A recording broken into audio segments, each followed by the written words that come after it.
Stiffness and lack of range of motion isn't a mystery. Your body optimizes itself for what you demand of it. If you're sitting all day, it's gonna get really good at sitting, and it's gonna cost you some range of motion and some freedom of movement in exchange. If you barely rotate your spine, your vertebrae aren't gonna articulate in that minute way. Your spine's gonna act like a block. This is just the way that your body optimizes itself. It's not a dysfunction, it's a response to the demand that you're imposing on it all day. So in order to break that habit, it's not about fixing yourself, it's about introducing some variety in the way that you move. Now let's get into some fundamental movements that most adults neglect. This is nothing fancy, it's just basic patterns that our joints expect on a regular basis. If you're ready, you can start laying on your back and take a few breaths. Don't try to take a really big breath. And don't try to exhale really long. Don't try to do anything to your breath, just take a few natural breaths.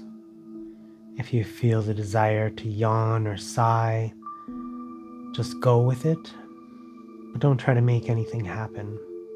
Try to maintain this natural breath throughout the entire movement process. We're going to start with moving the legs, so bringing the knees up and the feet flat. We're going to shift the knees down from one side to the other.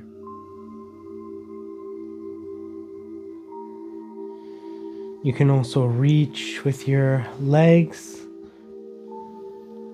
You don't have to keep your feet on the ground. You can start moving them a little bit, seeing where they want to go.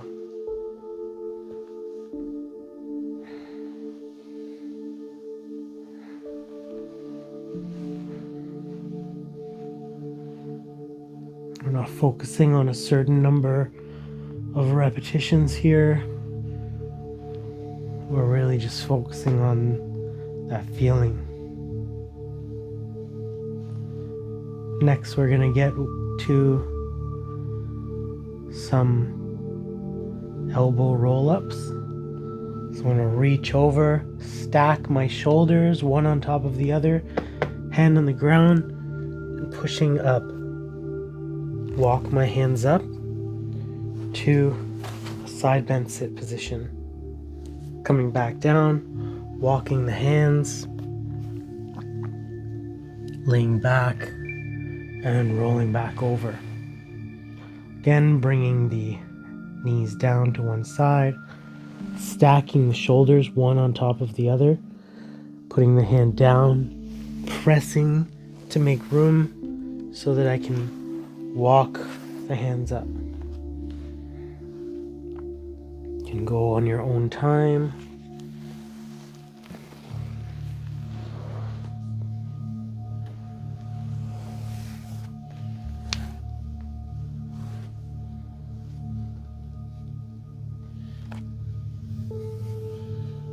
Don't worry too much about the position of your feet and knees. This is often called 90-90 position, when the knees are at a 90-degree angle and the hips are at a 90-degree angle. This is a very strict positional thing, but it's a little more natural is bringing the knees in. Everybody's got a little bit of a different situation going on with their hips, so different angles might be more natural for different people. So don't try to do exactly what I'm doing. Find an accessible range that works for you.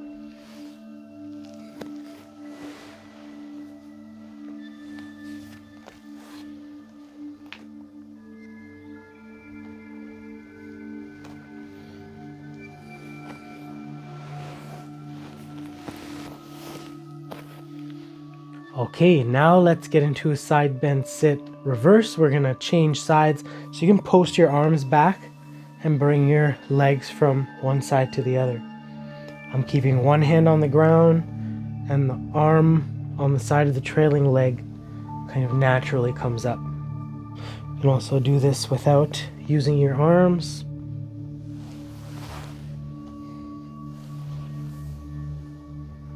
And you can do this without getting into the full side bend sit. So something a little more practical would be keeping the knee up and just changing sides, rocking back a little bit. It's kind of the same pattern as the elbow roll, except we're not rolling back onto our back, we're staying on the side. So changing sides, getting a feel for that. And you can go back to posting the arm and just pass the body from one arm to the other. You can also do this just with your hands on the ground, a little slower, kind of handing off your body from one hand to the other instead of passing it. Next, we're going to stay in this position, but we're going to raise the hip. So this hand is posted, and this hip is coming up. So this foot that's flat on the ground is the one that's staying on the ground. The other one's coming up. So you can switch sides, press up.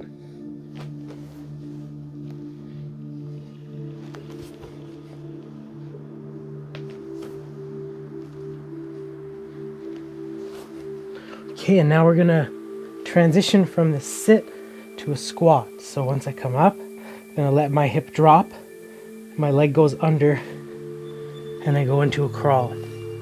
So you can do it the way I just did it, or you can just kind of rock over your knee into your crawl, or you can straighten your leg and roll over into your crawl.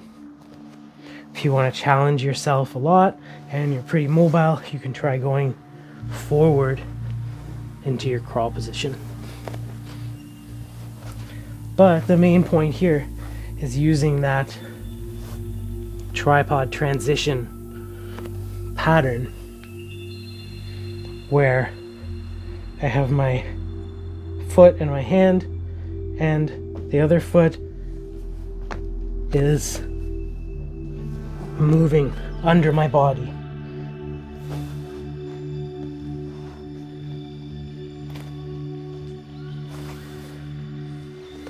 Okay, now let's stay in our crawling position, and we're just going to do a little bit of threading of the needle.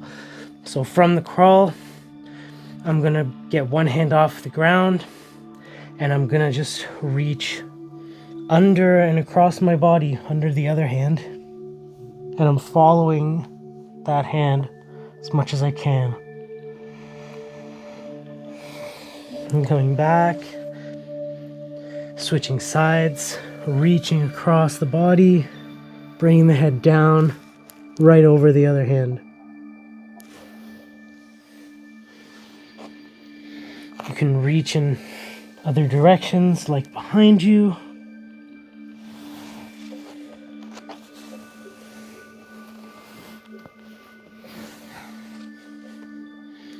You can reach up.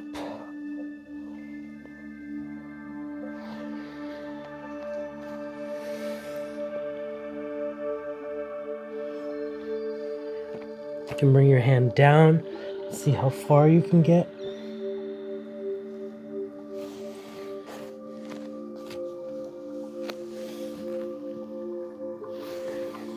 You can try getting your head under the other hand. If you can, all little options that you can try, or you can just be doing the basic threading the arm between the hand and leg.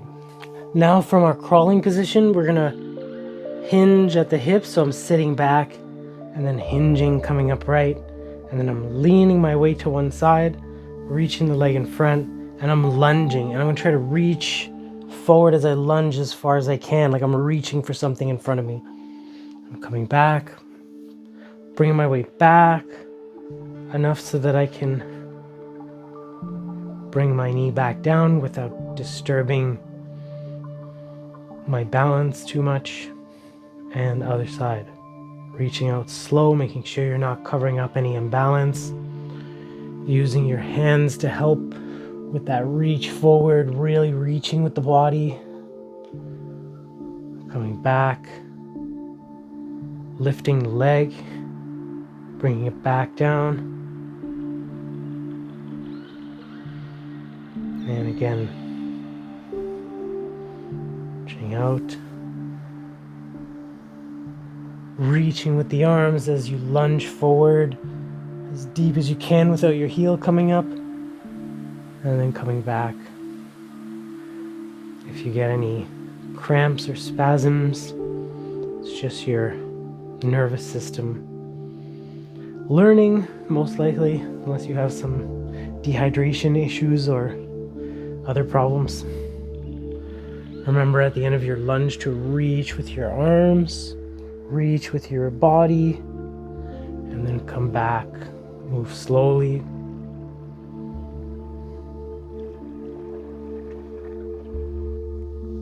Make sure you're balanced before you put your knee back down. Okay, and if you want to challenge yourself a little bit more and you have the range of motion for it, you can try bringing yourself forward into a squat. Settling down into the deep squat and then coming back. It's okay if you can't, you can keep doing the lunge. Again, reaching the leg forward. You can still reach with the arms. Bring that leg forward. If it has to drag on the ground, that's fine, but try not to be too heavy with it.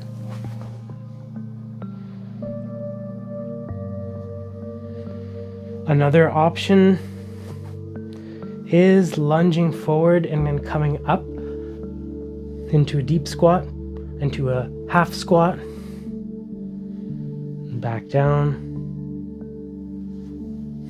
Even if you can do the deep squat, this option has its own challenges.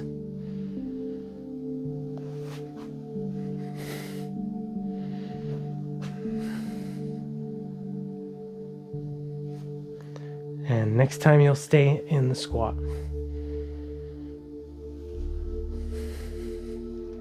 So if you can do a deep squat, do a deep squat. If you can just do half squat, you can stay in the half squat. Okay, so next, whichever squat you're in, you're just going to do a slow stand up. So I'm slowly standing up from my deep squat.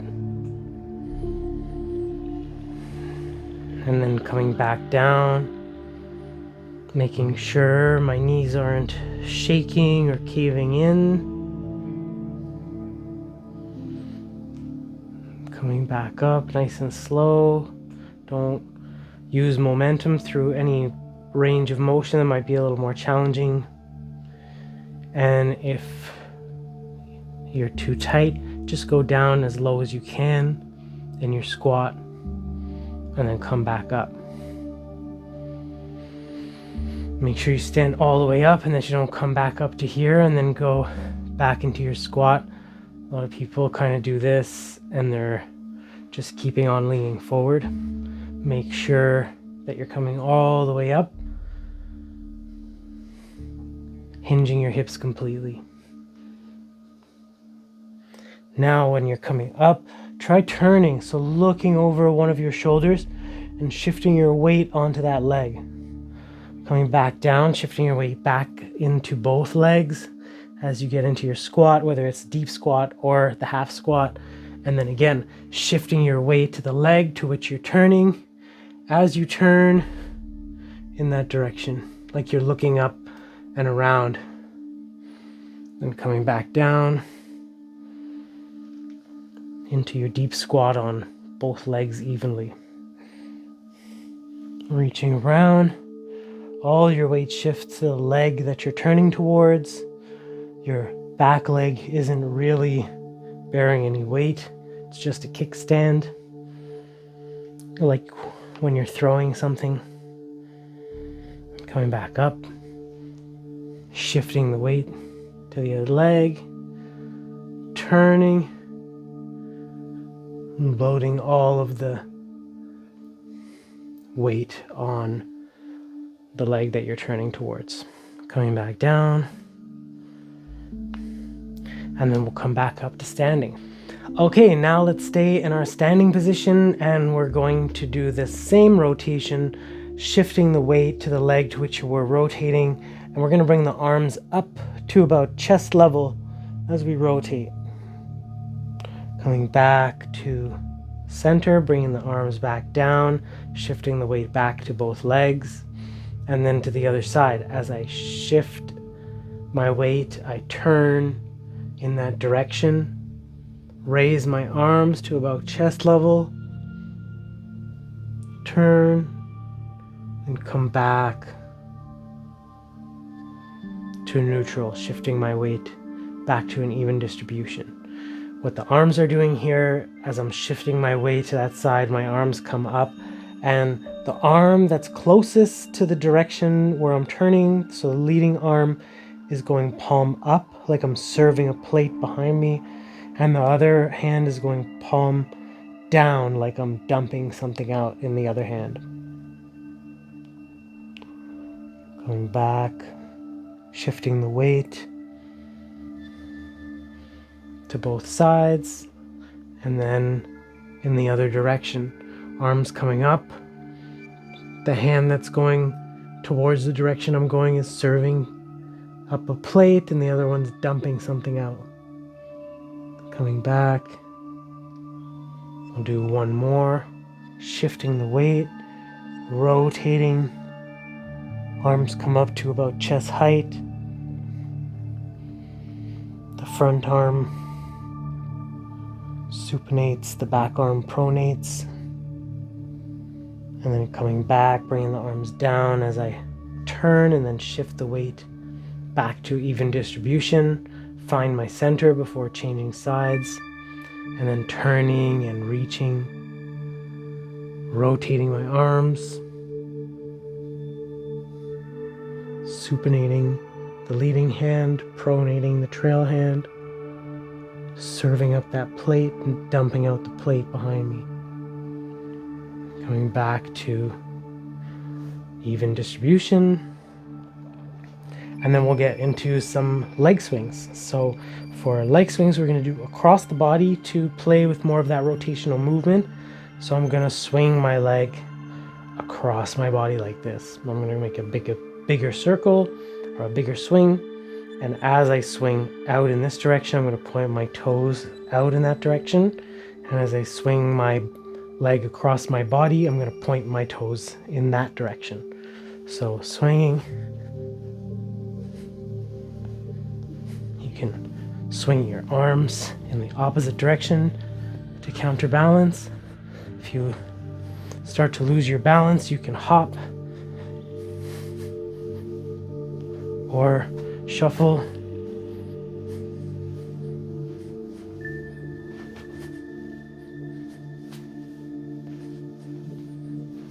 Switching sides.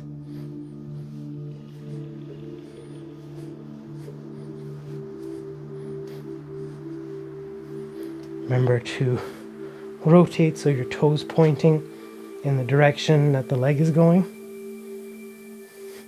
And then we can do a few arm swings. So we're going to do rotation, focused arm swings. First, giving yourself a hug, alternating which arm is going over top. As I swing my arms back, my thumbs are pointing behind me. And then I'm really slapping my shoulder blades as I cross in front. But it's not just about the slap, it's also about opening up in the other direction. That's actually a really big part of this one. And then next we're going to do more of a rotation. So I'm just going to swing my arms across. This hand's hitting my kidneys with the back of the hand. This hand's hitting my shoulder or my lung with the front of my hand. They hit at the same time. And I'm shifting my weight again in the direction where I'm turning. A little bit less than in the previous exercise, but still nonetheless. All right, we did put a lot of pressure on our hands during that session, so let's do a little bit of mobility for them. We're gonna lace our fingers together, and we're gonna bring our elbows together. And now I'm gonna slide one elbow up and one elbow down, keeping my fingers laced together.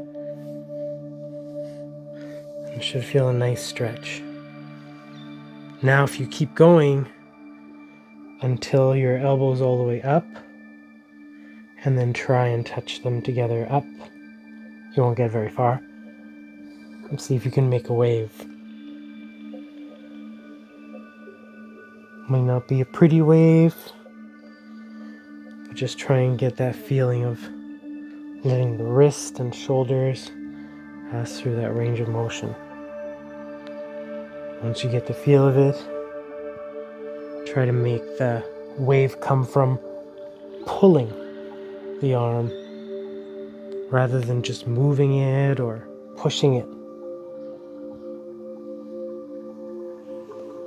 And you can try and keep your forearms close as they pass by if you want to get more of that stretch there. Make sure you go in both directions. Keep the elbows close. You get a little bit more of that wrist stretch. Whereas if the elbows stay far, it's a little bit more focused on a big shoulder movement. So even just moving gently like this is enough. So let's wrap up with a little bit of a breathing practice. So this is a really good exercise if your nose is stuffy or blocked, or you need to clear it. You can actually really effectively clear it very quickly. And the exercise involves holding the breath and nodding the head. So with these particular breath holding exercises from the Buteyko system, we hold our breath on the exhalation. So we're trying to get the feeling of a moderate air hunger before we start breathing again. So wait until you feel that real kind of strong desire to breathe, and then try to breathe it gently. So I'm going to take a natural breath in, not a big deep breath, just a natural breath in and a natural breath out. And then I'm going to pinch my nose and hold my breath without breathing in. And then I'm nodding my head.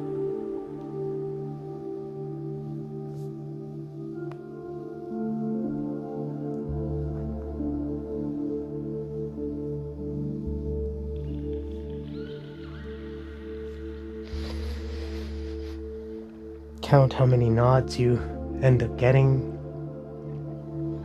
And once you start breathing again, try and control your breath and bring it back down to a natural, neutral breathing pattern, so you're not panting for air.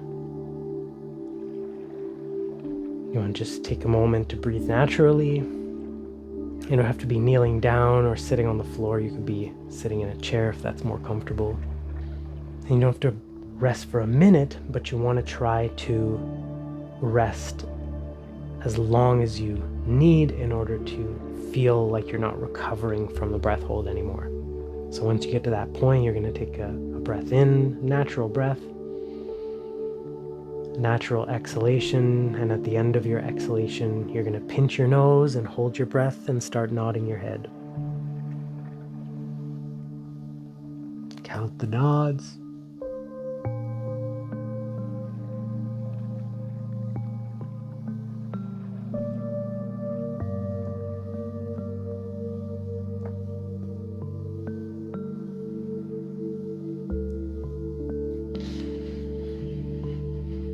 When you breathe again, inhale through your nose. Your paranasal sinuses build up nitric oxide when you hold your breath with your nose pinched. So if you inhale through your nose, once you start breathing again, then you're kind of getting a shot of nitric oxide, which dilates the blood vessels in your lungs and allows more oxygen to get into your circulation. Once your breath has recovered and you feel like you're ready to go, take a breath in. We'll do one more. And a natural breath out, and at the end of the exhalation, you're going to pinch your nose and hold your breath and start nodding your head.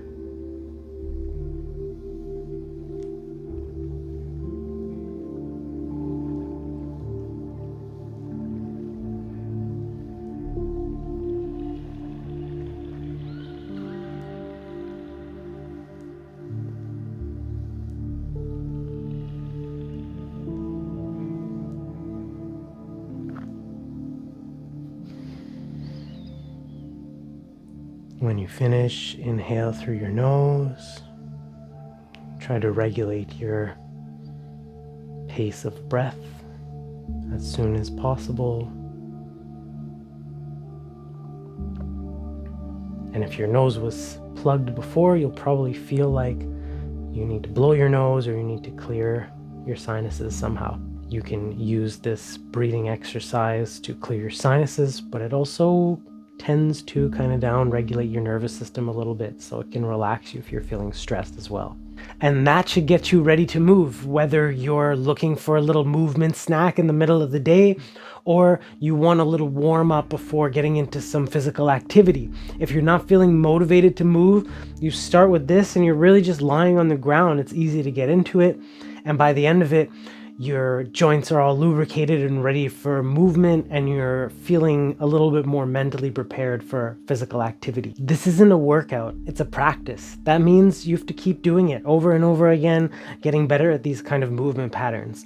Once they start to get a little bit easier, you'll know that it's time to start looking for progressions or more challenging variations for those movements. If certain things are particularly challenging, it's a sign that there's something that needs to be focused on there, and that maybe you need to look at some regressions to those movements in order to overcome those particular bottlenecks that you're facing. Try doing this sequence a few times a week and pair it with some walking, and you'll probably avoid quite a bit of stiffness. If you want to get a little bit of an edge on that, then maybe pick a couple of your favorite exercises from this routine and do them every morning when you wake up, or at night before you go to bed, or whenever it seems to be the more natural time for you to actually get something done. Anyways, if you have any questions, drop them down below. Otherwise, you can get back to your life. Thanks for tuning in, and I'll see you next time.